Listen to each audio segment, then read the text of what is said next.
sometimes when we have reactions, not everything is in, a gas or an aqueous solution or something, where you have a concentration or a pressure.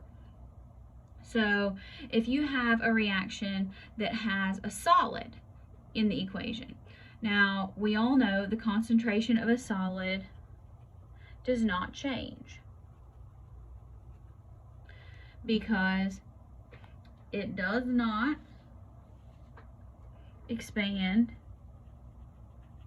to fill its container. So it just is there. So reactants are products that are labeled as solids. So look for the S state in the chemical equation. They are not included in the equilibrium expression because they don't change. So it's not going to matter. Liquids, if it is a pure liquid,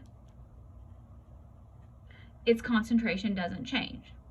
So that means reactants or products that are labeled with an L or, an L in the equation are also not included in our equilibrium expression.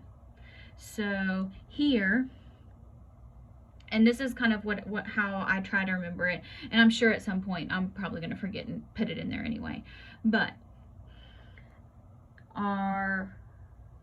look at your equation, and so do you see how there's a solid here? Just mark it out. That kind of helps. So normally it would be concentration of carbon, but it's a solid, so it doesn't have a concentration. So CO2 over CO squared.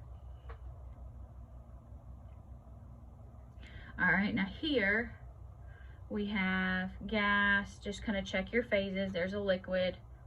Water doesn't have a concentration. It doesn't change. So here we're going to have hydrogen bicarbonate over CO2. Because sometimes you'll go concentration of water. That doesn't make any sense. And so you can just mark it out and write it correctly.